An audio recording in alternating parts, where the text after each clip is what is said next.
Mitos de la humanidad.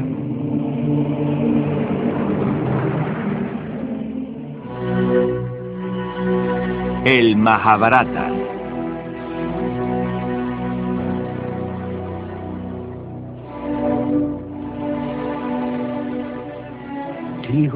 Aquel que piensa que puede matar y aquel que piensa que puede ser matado se equivoca. El deseo enturbia la sabiduría. Es el eterno enemigo del sabio. Ningún arma puede perforar la vida que hay en ti. Ningún fuego puede quemarla.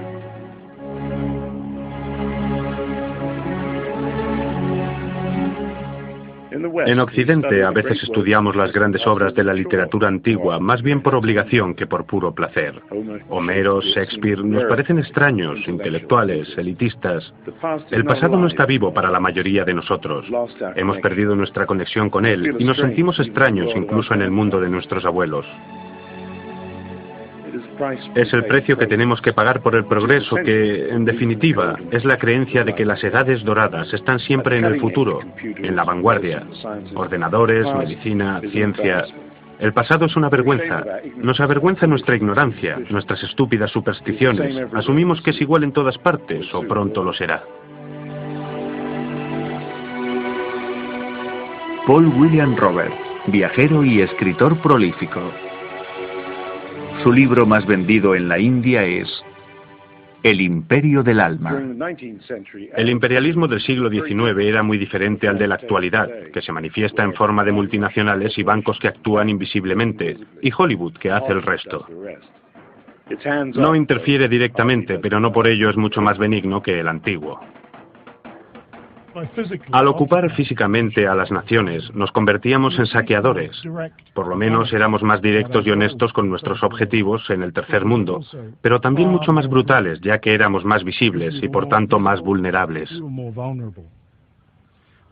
Pero las generaciones siguientes que ocuparon y vivieron en las tierras que sus antepasados habían conquistado, por lo menos llegaron a entender, a apreciar e incluso a amar las culturas en las que vivieron. Y esto es especialmente cierto en la India.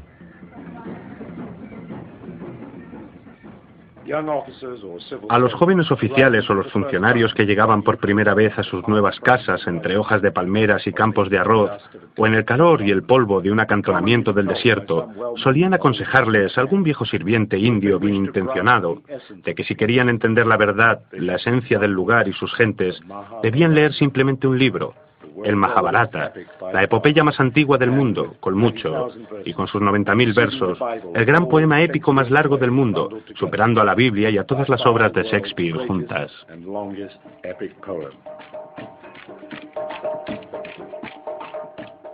Maha en sánscrito significa gran. Bharata es humanidad, porque nosotros pensamos que todo el mundo desciende originariamente de la India, o India. Así que el Mahabharata es la historia de la gran India, o del hombre original.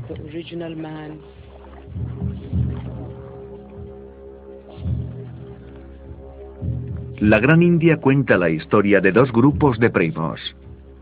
Los 5 hijos del difunto rey Pandu, los Pándavas, y los 100 hijos del hermano de Pandu, el rey ciego Dhritarashtra, los Kauravas. Y de su enfrentamiento y lucha final por la posesión de la tierra. Los Kauravas tuvieron un nacimiento grotesco y diabólico. Los Pándavas, en cambio, fueron engendrados por dioses, y a lo largo de la historia reciben la ayuda de deidades y profetas, incluido Vyasa, el autor del poema. ¿De qué trata tu poema? Trata de ti. ¿De mí? Sí. Es la historia de tu raza, cómo nacieron tus antepasados, cómo maduraron, cómo estalló una gran guerra. Es la historia poética de la humanidad. Y si la escuchas atentamente, al final serás una persona diferente. Duryodhana y todos sus hermanos quieren matarnos. Los dos grupos de primos se crían juntos, pero desde el principio el comportamiento de los Kauravas hacia los Pándavas es feroz. Cuando cumplen 18 o 20 años, la rivalidad se intensifica y se convierte en una lucha por conseguir la mano de la hermosa princesa Draupadi. Uno de los hermanos Pandavas, Arjuna, logra su mano en una lucha justa. Pero la madre de ellos, ignorando esto, les dice: compartidla entre los 5. Draupadi se convierte en la esposa de los 5 hermanos Pandava. La desposaremos los 5.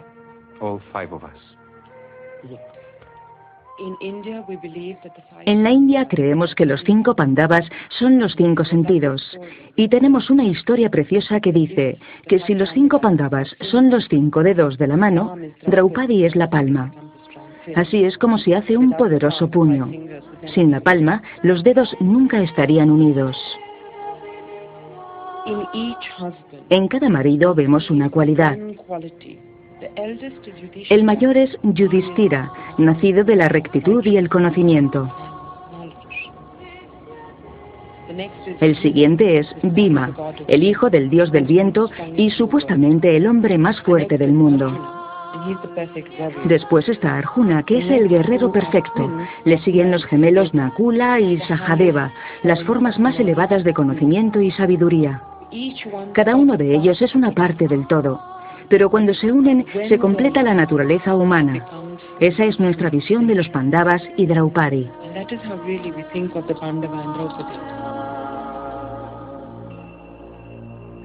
El Mahabharata no es simplemente una epopeya sobre una era, es un poema que se escribió en esa era. Los estudiosos indios lo sitúan miles y miles de años antes del inicio de la historia documentada. Sin embargo, esta noción ha suscitado el desdén de las academias occidentales, que se muestran reacias a conceder una fecha anterior al año 1000 a.C., con lo que convenientemente sería posterior a la Ilíada y la Odisea homéricas. De cualquier modo, lo que la convierte en una obra única de la literatura universal es que, al contrario de lo que sucede, digamos, con la Ilíada o la Odisea, todavía en la actualidad siguen disfrutando de ellas cientos de millones de personas de todas las extracciones sociales, muchas analfabetas. Algunos lo leerán, otros verán algún tipo de adaptación representada con canciones y danzas tradicionales, otros lo verán en dibujos animados. Sin embargo, el récord de audiencia lo obtuvo una serie reciente de televisión. Todos los viernes por la noche la India se paralizaba totalmente y el episodio semanal se discutía al día siguiente con tanta pasión como la provocada por cualquier culebrón de máxima audiencia. Si nosotros hoy nos sentimos totalmente ajenos al mundo de nuestros abuelos, desconectados de nuestro pasado, un hindú del año 2000 a.C. reconocerá perfectamente muchos aspectos de la vida de la India actual. Nosotros hemos crecido con el Mahabharata. Nos ha dado nuestros héroes y heroínas populares, nuestra música popular e historias para leer a la hora de dormir, nuestras parábolas sobre la moral y los valores. El tebeo de más éxito será el que trate del Mahabharata o el Ramayana. Es difícil entender esto en el contexto occidental, donde la religión implica ir a la iglesia y ser practicante. Para nosotros no es así. Los escolares, por ejemplo, si hay algún niño en tu clase que es muy fuerte o gordo, dicen, es exactamente como Bhima. Eso da una idea de la vitalidad y contemporaneidad del Mahabharata en la actualidad.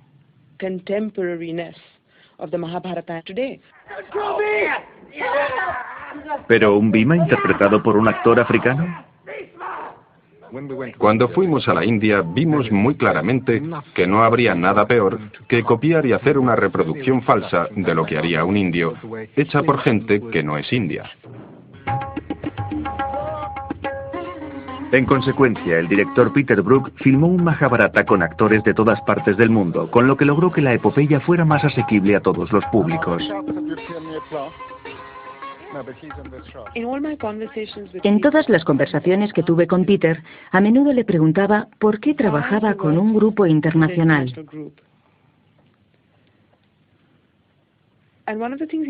Y una de las cosas que me dijo fue, si un grupo tan pequeño, de diferentes razas, colores y países, puede crear algo armonioso, entonces el mundo tiene una posibilidad.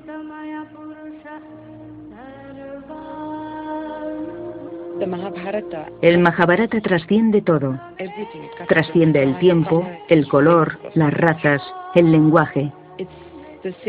Trata de los mismos temas que han preocupado al hombre a lo largo de milenios. But I want to be discontented, dissatisfied. La malicia de los Kauravas y su cabecilla, Duryodhana, llegan a un punto crítico cuando se aprovechan del hermano mayor de los Pándavas, Yudhishthira, que ahora gobierna sobre el territorio. Yudhishthira es un hombre muy virtuoso, pero tiene una debilidad, el juego. Y se pone a jugar sabiendo que probablemente los dados estén trucados. Día tras día va perdiendo todas sus posesiones. Hasta que finalmente no le queda nada más que su familia.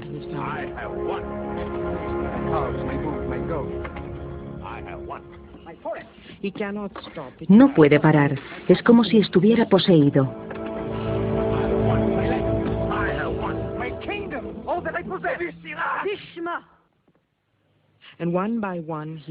Juega y va perdiendo a sus hermanos uno a uno, y finalmente se pierde a sí mismo. Y Duryodhana, que ha querido a Draupadi desde el principio, le dice: todavía puedes jugarte a Draupadi.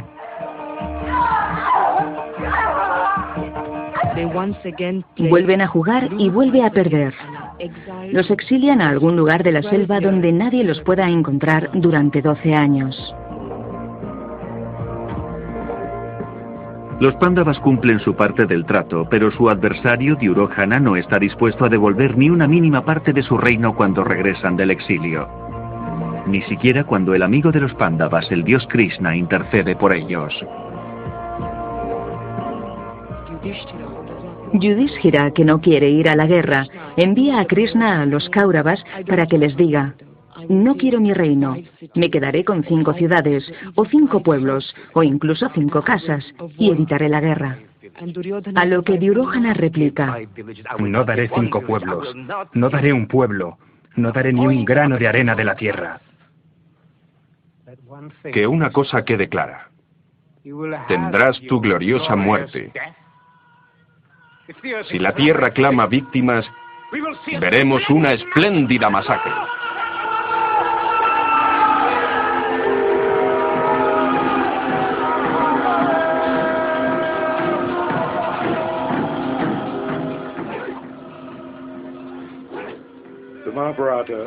El Mahabharata es la historia de la guerra, de una guerra capital en un momento capital.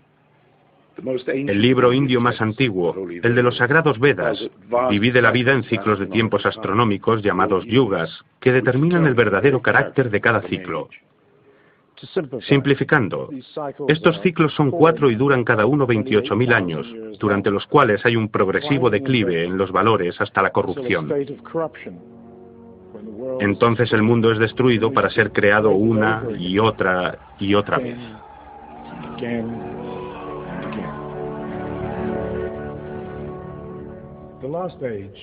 Ahora vivimos en el último ciclo, el Kali Yuga, en el cual las cosas han alcanzado el mayor estado de degeneración y la gente es más malvada.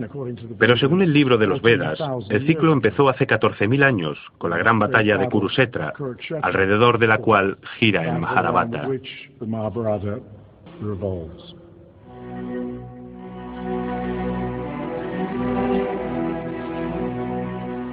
¿Existió alguna vez esa era o esa batalla?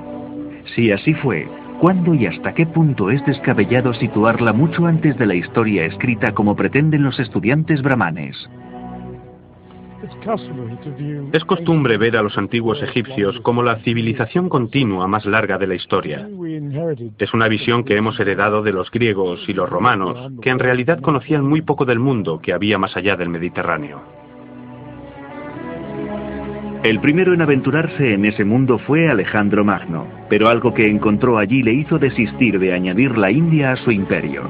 En cambio, dio la vuelta con su ejército y volvió hacia Occidente totalmente cambiado. Pero nuestra ignorancia de la enorme antigüedad de la civilización de la India se debe más bien a nuestra tendencia a ver a Europa, nuestro mundo, como el centro de la vida en la Tierra. Esta manera de pensar resultó muy útil durante los días dorados del Imperio. Todavía seguimos pensando que todas las otras civilizaciones son civilizaciones menores. Y tal vez por eso nos sigue costando trabajo aceptar que en el subcontinente indio existió algo mucho más importante que todas las otras civilizaciones. Janssen es uno de los primeros científicos occidentales que ha realizado estudios en una zona que, cuando se explore más profundamente, obligará a hacer una revisión de la historia. A principios de los años 20, unos investigadores británicos que buscaban indicios del paso de Alejandro Magno descubrieron por casualidad una ciudad antiquísima. Pero estos eran años de descubrimientos espectaculares en otras partes. En Egipto se había encontrado la tumba de Tutankamón, y en comparación lo que se había desenterrado en la India parecía rudimentario y sin interés. En consecuencia, nadie le prestó atención. Porque no era lo bastante sensacional. En el Valle del Indo no se encontraron tesoros de oro. ¿No es sensacional? Sí, lo es y mucho. El noroeste de la India fue una zona que estuvo habitada desde muy temprano. Hemos encontrado restos que se remontan al 8º milenio, y de este hallazgo hace solo 10 años. Pero debería haber más publicaciones sobre ello, y mucha más conciencia por parte del público.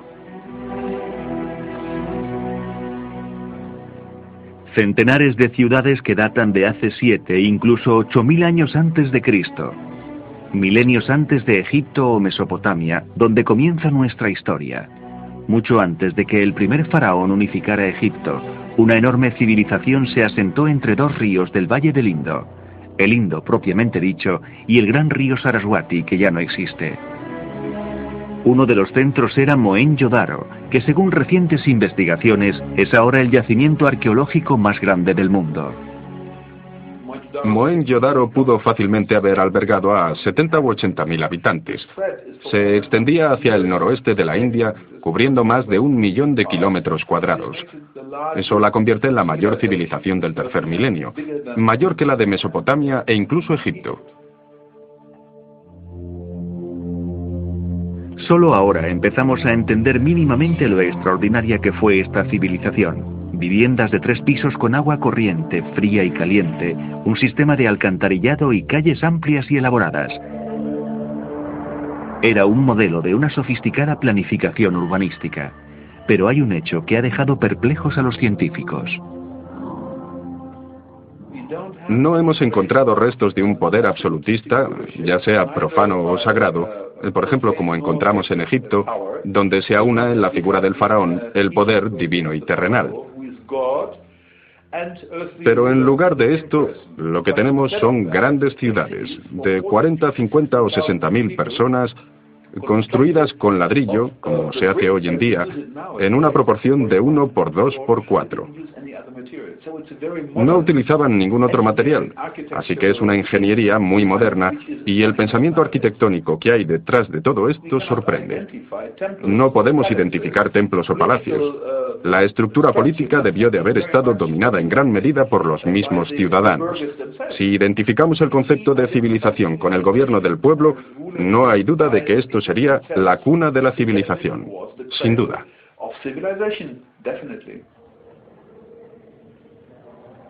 Cuando el dominio británico tocaba a su fin, se hallaron indicios de que esta civilización única e ignota de la India pudo haberse extinguido súbitamente alrededor del año 1500 a.C.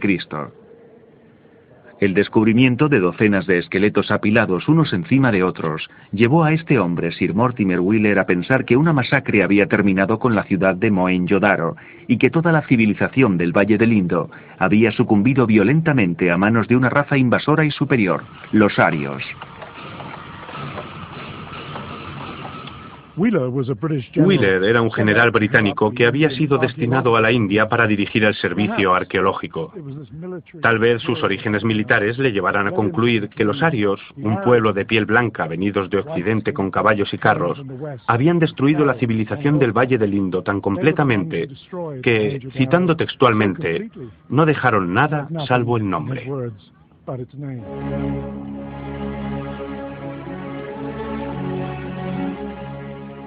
Las conclusiones de Wheeler se adecuaban a una mentalidad según la cual el colonizador es superior en todos los sentidos al colonizado. Desde entonces, generaciones enteras de historiadores han creído que los arios conquistaron y destruyeron la civilización del Valle del Indo y empujaron a otras razas más débiles y de piel más oscura hacia el interior de la India, y que allí empezaron una civilización totalmente nueva, y por lo tanto son los autores del Sagrado Veda y el Mahabharata. En vista de los nuevos descubrimientos, esa teoría empieza a tambalearse. En primer lugar, se ha descubierto que el río más grande de los tiempos de los Vedas, el Saraswati, se secó alrededor del 2000 a.C. Y dado que la teoría de la invasión aria sugiere que estos guerreros, los arios, vinieron a la India en 1500 a.C., ¿cómo es posible que cantaran al río más grande de la región, cuando ese río se había secado 500 años antes de que la invadieran?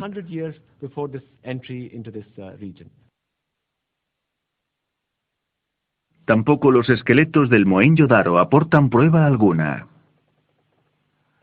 Si esto hubiera sido una masacre con una posterior ocupación por parte de un pueblo extranjero, habría restos humanos en los estratos superiores del yacimiento, porque después de la ocupación, la ciudad habría sido abandonada y también habría simultáneamente indicios de la cultura extranjera, es decir, los destructores.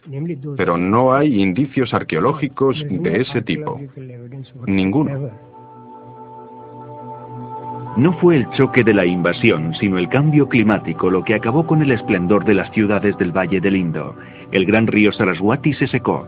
La desertización obligó a las gentes a emigrar al interior de la India. Solo siglos más tarde llegaron los pueblos arios, que gradualmente se fueron mezclando con la población. Mohenjo-Daro fue abandonada después de unas inundaciones. Estas dunas de arena fueron en tiempos el cauce del gran río Saraswati.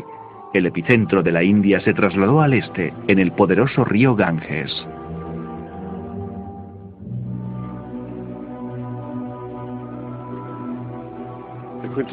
La quinta esencia de la India, su religión, ha permanecido inmutable desde que se escribiera el gran poema.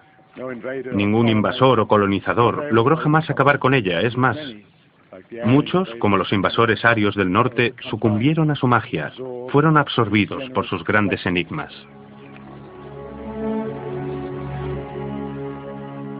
Los judíos llevan en la India desde los tiempos del rey Salomón.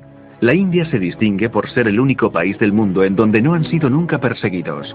Prácticamente todos los credos religiosos del mundo encuentran aquí representación, y frecuentemente, como en el caso del Islam, muy numerosa. Los cristianos se cuentan por millones. Del hinduismo han surgido movimientos reformistas como el budismo, que acabó siendo una de las religiones más importantes por derecho propio. Pero el alma india nunca fue conquistada.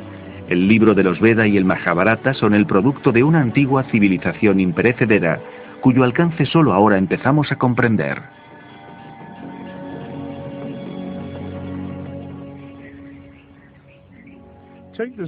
Vean este sello. Se encontró en Mohenjo-Daro y data de mucho antes de que los arios invadieran y destruyeran la civilización del Valle del Indo. Nos muestra una figura sentada en la clásica postura de meditación del loto. Es una prueba simple, pero concluyente de lo antiquísima que es la búsqueda imperecedera de la India de la espiritualidad. En vista de los nuevos descubrimientos, las cronologías han empezado a alterarse y progresivamente se están dando fechas de composición cada vez más antiguas.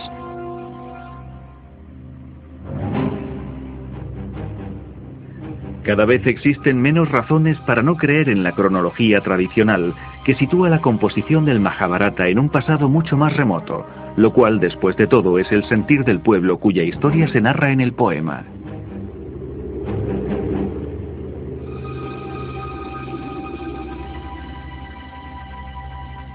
El poema describe una guerra que tuvo lugar mucho antes a la de Troya de la Ilíada y la Odisea homéricas.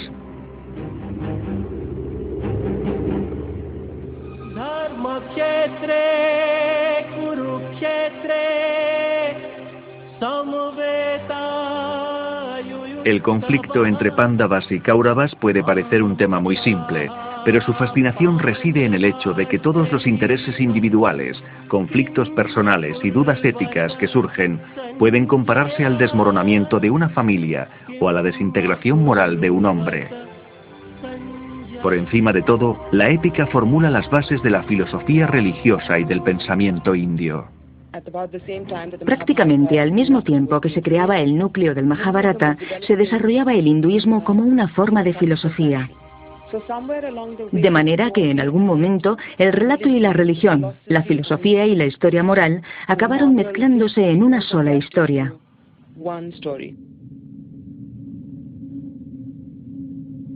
Las raíces del hinduismo no se encuentran en la creencia en un solo Dios, como el monoteísmo de los cristianos o musulmanes, sino en un panteísmo donde toda la creación es Dios. Dios no solo está en todo y en todos, literalmente lo es todo.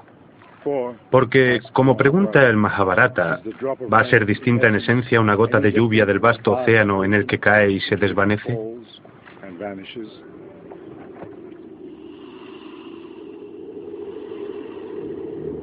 Si Dios es todo, está en nosotros, y nosotros somos Él. La búsqueda del hombre, por tanto, es la búsqueda interior de lo divino, llegar a formar parte de todo, parte de Dios.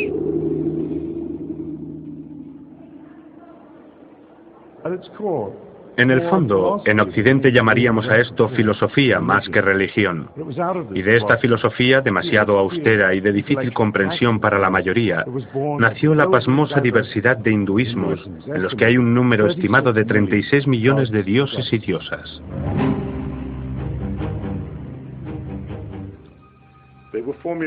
Fueron creados para los menos educados, de la misma manera que los creadores de los mitos cristianos sintieron la obligación de situar a Jesús al lado del único Dios, a crear a María a imagen y semejanza de la diosa madre y crear innumerables santos.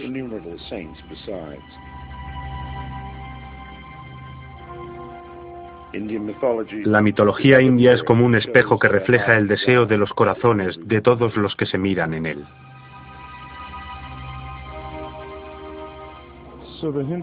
De manera que el hindú, en su templo, te recibirá diciendo: ¿así es que tú eres un seguidor de Jesús? ¿Has traído su imagen contigo? Es muy bonito también. Ponlo ahí en el panteón, hay sitio de sobra. Esto es así porque la idea original nunca se perdió, simplemente se amplió, se expandió para acomodar infinitos gustos.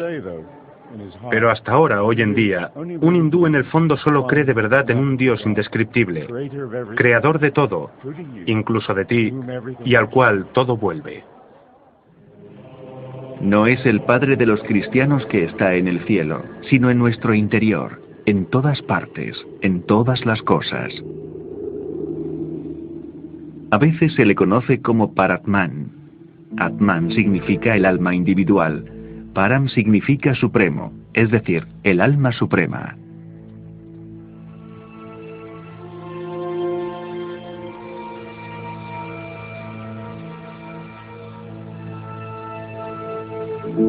Nuestra mente, nuestros sentidos nos separan del alma.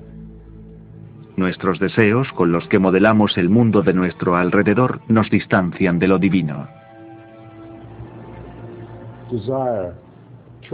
El deseo desencadena los actos que dan forma a la realidad, pero los deseos nunca pueden satisfacernos porque son una ilusión.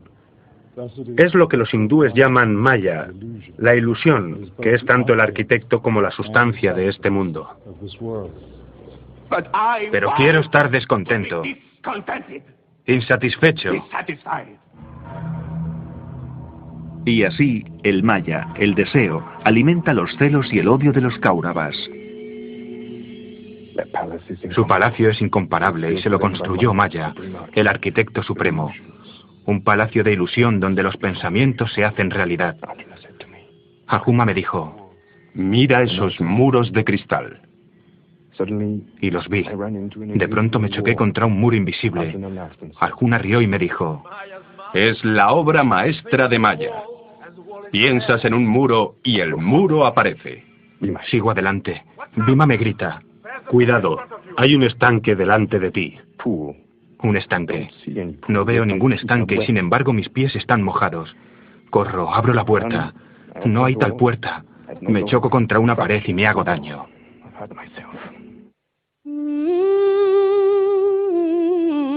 La persecución de lo que deseamos, todo lo que hacemos cuando vamos en pos de esa ilusión, hace que el alma esté constantemente renaciendo, vida tras vida.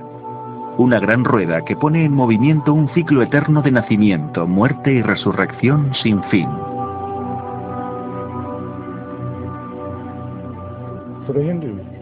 Para los hindúes lo que es triste es la vida, no la muerte. Es una visión que comparten muchos de los antiguos, quienes a veces consideran que estar condenado a la vida eterna es la peor maldición de todas, mientras que para nosotros es la mayor recompensa. Pero quizá nos equivocamos. El hindú busca otra realidad, la verdad interior y la unión con el alma suprema, el puro e inmutable Paramatman, que lo es todo.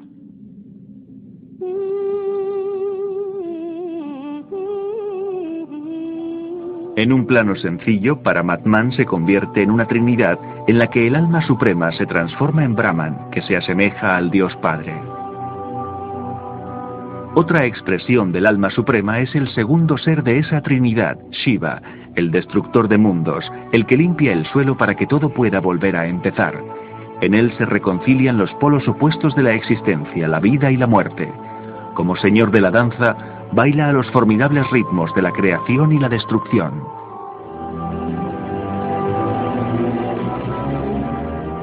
Una tercera expresión del alma suprema es Vishnu, el creador y preservador de mundos que a lo largo de las edades se va encarnando en diferentes formas en la tierra para asistirnos en nuestro camino. Para muchos, una de esas encarnaciones fue Buda. En el Mahabharata, el dios Vishnu baja a la tierra como Krishna, el auriga y amigo de los Pándavas, cuando deben afrontar la guerra y el horror de la matanza de su familia y amigos. Arjuna es el comandante en jefe del ejército de los Pandavas y Krishna es el auriga. La guerra está a punto de comenzar y de repente Arjuna tiene un momento de flaqueza y cae a los pies de Krishna diciendo: no puedo luchar.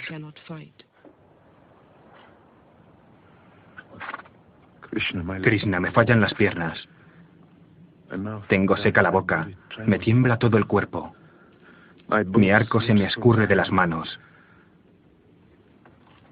Tíos, primos, sobrinos. Drona, mi maestro, están todos allí. No puedo provocar la muerte de mi propia familia. Y aquí es cuando Krishna se vuelve a él y le dice unas palabras que se han convertido en el Bhagavad Gita, el canto de Krishna. El Bhagavad Gita, el consejo de Krishna a Arjuna, el jefe de los guerreros, la víspera de la batalla, no solo constituye la parte central de la epopeya, sino también el verdadero núcleo del pensamiento de la India, y tan sagrado para los hindúes como el Nuevo Testamento para los cristianos.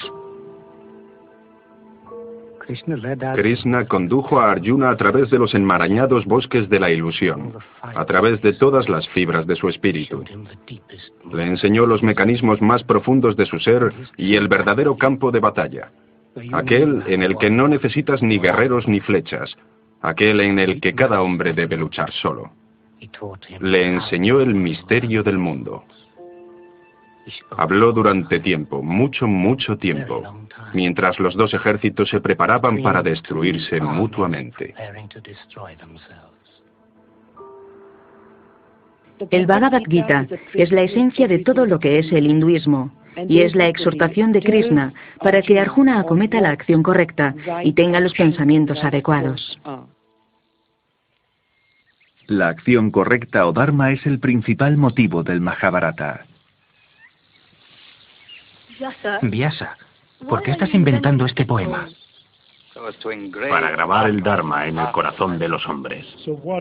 ¿Y qué es el Dharma? El Dharma es el gran invento original del pensamiento indio.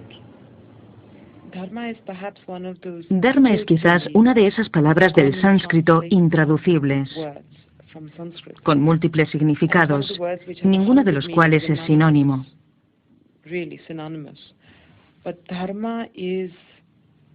Dharma es al mismo tiempo virtud, deber, el camino correcto, la acción apropiada, aquello que una persona debe hacer en un momento dado. ¿Qué está haciendo Krishna? Le está diciendo a Arjuna que la victoria y la derrota son lo mismo. Él insta a que actúe, pero sin reflexionar en los frutos de su acto. Le está diciendo, despégate, lucha sin deseo. Me dices que olvide el deseo, que sea desapasionado, pero me instas a que luche, que masacre. Tus palabras son ambiguas, estoy confundido.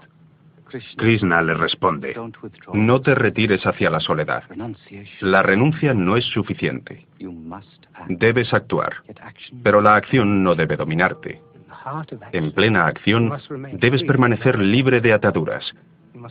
Debes aprender a ver con los mismos ojos el montículo de tierra y el montón de oro, la vaca y la salvia, el perro y el hombre que devora al perro. Existe otra inteligencia, más allá de la mente. Dharma trasciende la caridad, la acción de hacer el bien en este mundo. Se trata de actuar para beneficio del alma independientemente de lo que el mundo necesite. el Dharma rebate la crítica occidental de que el pensamiento hindú no deja mucho margen al libre albedrío.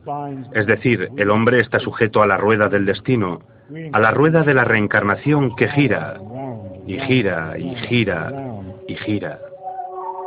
El Dharma ofrece una vía de escape al destino de la reencarnación, la del desentendimiento de este mundo de ilusiones que te lleva a la verdad esencial que el hinduismo busca. El Bhagavad Gita ilustra el ámbito infinito de los Vedas. Es decir, Veda es Nitya, ha estado ahí siempre. Es Ayam y Ayayam. Es decir, nunca ha tenido un principio ni disminuye con el tiempo. Entonces alguien que imbuido del espíritu de esta eternidad, ¿qué muerte puede sobrevenirle? Y desde luego, ¿qué muerte puede causar a los demás?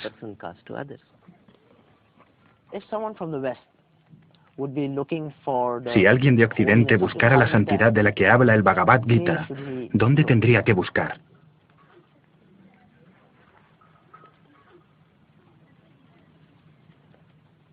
Allí donde oigas el susurro de un arroyo, está la entrada hacia lo divino.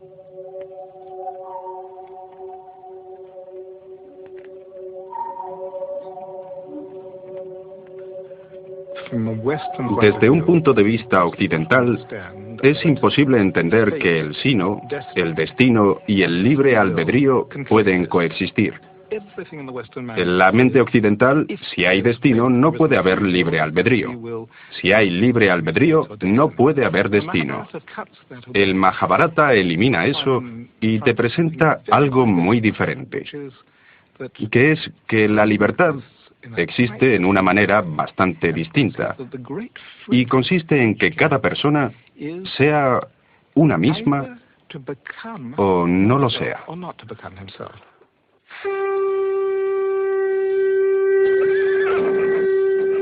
Este distanciamiento es lo que le permite a Arjuna tocar el cuerno, a pesar de los horrores que la guerra promete.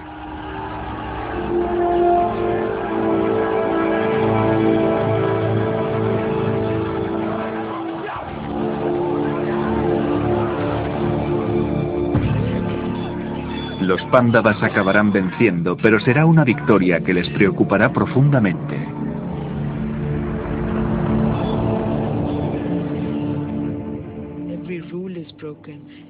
Hay una destrucción de todos los valores.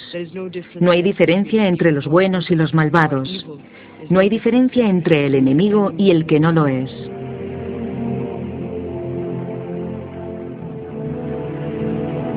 Nadie puede calmar la sensación de injusticia que invade a Yudhishthira, ahora rey.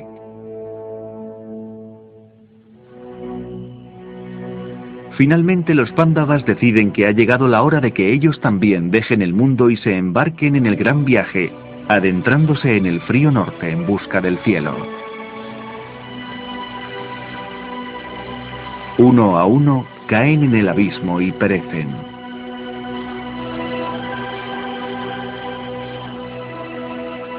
Hasta que solo queda Yudhishthira con un perro que le ha seguido fielmente durante todo el camino. ¿Quién ha llegado hasta aquí? ¿Quién eres tú? Soy Yudhishthira.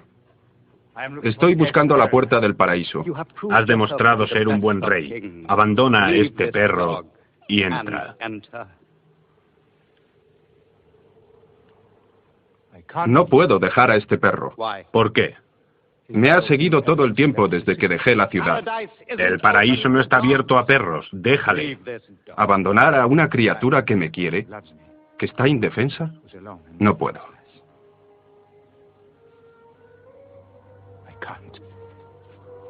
Esa es la acción correcta. El perro es su padre, el perro Dharma, que pone a prueba su virtud.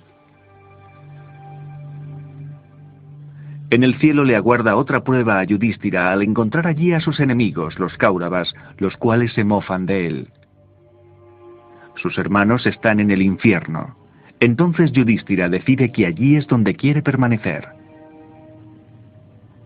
Me quedaré aquí para siempre.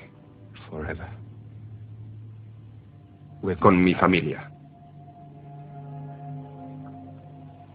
Pero esta es la última prueba, la última ilusión. No has conocido ningún paraíso, ni ningún infierno. Aquí no hay felicidad, ni castigo, ni familia, ni enemigos. Levántate en paz. Aquí acaban las palabras, como el pensamiento. Esta ha sido tu última ilusión.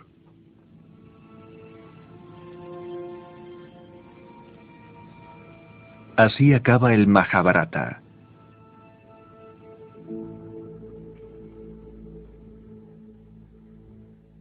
De las muchas dimensiones que tiene el poema, la siguiente es una de ellas. En realidad está hablando de ti. Krishna es la mente, el auriga del cuerpo, los caballos son los sentidos.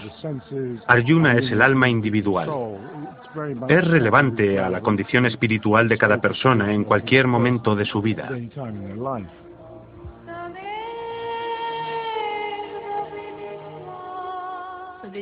Entonces mueren sin descendencia todos.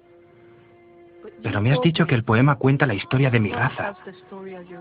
¿He nacido de una raza muerta? Mira a esta mujer.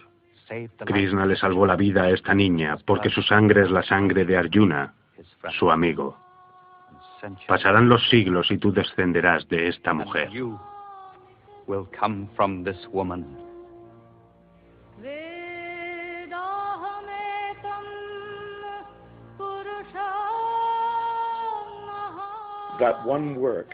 Que una obra pueda contener a la vez tanta sabiduría y entretenimiento después de varios milenios es increíble y no tiene parangón.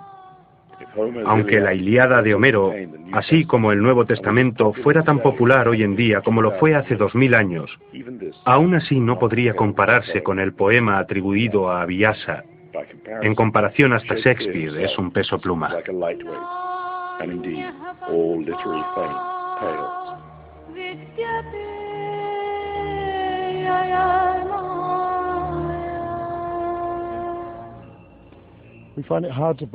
Nos resulta difícil creer que algo tan magnífico pueda ser el legado de una época anterior a la historia documentada. En Occidente, nuestros eruditos, ante todo, han buscado los orígenes de la civilización cerca de casa. Para nosotros, la India es una mera nota al pie de página. Necesitamos testimonios, documentos, registros. Pero al contrario de lo que pasa en Egipto o Mesopotamia, donde nada se deteriora, el clima de la India es una garantía de que nada, ni tan siquiera las inscripciones en piedra más dura, sobrevivirá más de un milenio. Pero, ¿podríamos equivocarnos? En lugar de ser una nota a pie de página, ¿debería la India estar en los capítulos principales de nuestros libros de historia?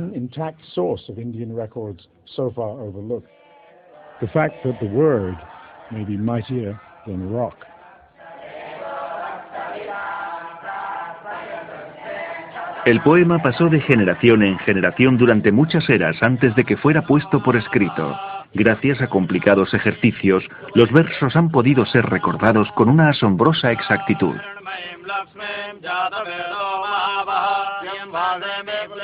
Por ejemplo, estas paradas en medio de la frase dan el relevo al siguiente, y así infinitamente hasta que se recuerda con precisión.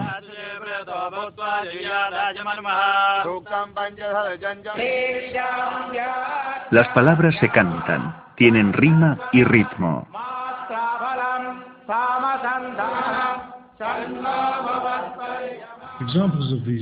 Ejemplos de reglas mnemotécnicas, es decir, reglas para ayudar a memorizar, están por todas partes. Pero el sánscrito, la lengua de los Vedas, tiene un metro, un ritmo inherente a la lengua tan preciso que siempre sabes si te has equivocado o no. Es posible que la tradición oral, los mismos poetas, hayan esculpido un monumento capaz de soportar mejor que las rocas el paso del tiempo. Pero cuando se pone por escrito se pierde. Funciona de oído, siguiendo el ritmo del corazón. El sonido acalla a la mente, detiene todo pensamiento. Pero como dice el libro, comete un solo error. Ahí es cuando ataca la serpiente, cuando el oído escucha. La tradición oral no necesita de libros escritos, y si es posible recordar perfectamente durante 1000 años, ¿por qué no durante milenios o más? Dentro de los Vedas y del Mahabharata, los estudiosos han encontrado recientemente sorprendentes corroboraciones de la antiquísima fecha de composición de estos textos. Las pruebas tienen que ver con la mención que se hace en el libro de los Vedas y el Mahabharata de las estrellas y los cielos.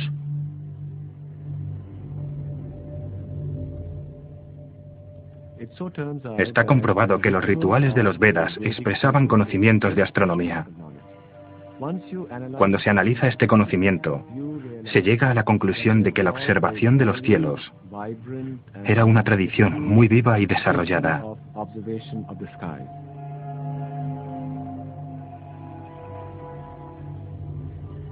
En la antigua India se conocía desde hacía milenios un fenómeno de la astronomía llamado precesión, con el cual no estamos familiarizados la mayoría de nosotros.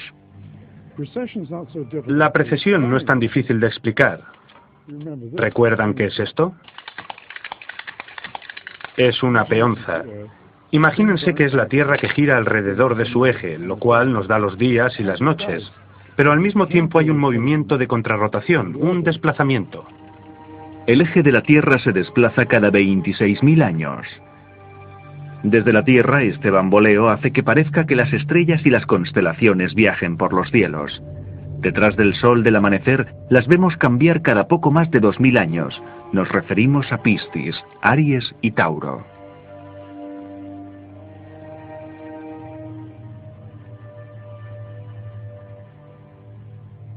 Con el ordenador podemos ver el firmamento del pasado. Siguiendo las referencias a posiciones de planetas, constelaciones y conjunciones, los científicos han podido calcular con exactitud la época en que se mencionaron dichos emplazamientos. Hemos podido establecer que las referencias astronómicas que existen en el libro de los Vedas, que son muchas, hablan de periodos de tiempo que se remontan al segundo, tercer y cuarto milenio antes de Cristo, e incluso antes. Benares, la ciudad más antigua del mundo para los hindúes, quema a sus muertos a la manera tradicional, en los bancos del río sagrado Ganges, y enciende pequeñas luces por las almas de los difuntos.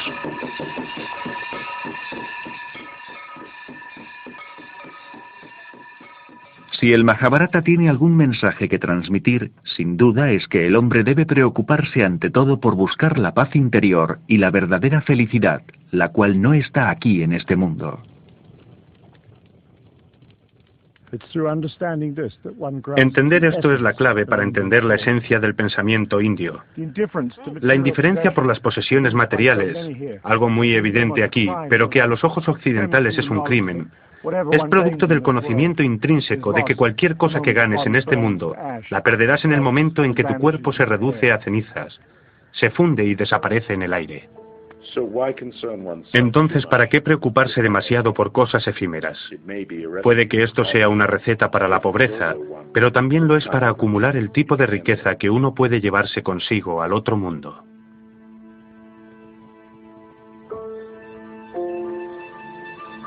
En eso también estriba la grandeza del Mahabharata. Le mostró el verdadero campo de batalla, aquel en el que cada hombre debía luchar solo. Debes aprender a ver con los mismos ojos el montículo de tierra y el montón de oro, la vaca y la salvia. Existe otra inteligencia más allá de la mente.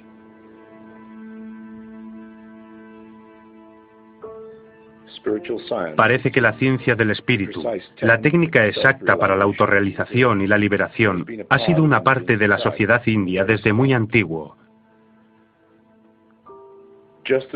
Como les dijeron a esos nuevos soldados y funcionarios del imperio, quien entienda esto, entenderá a la India. Y aquellos que no consigan entenderlo, nunca entenderán nada de ella.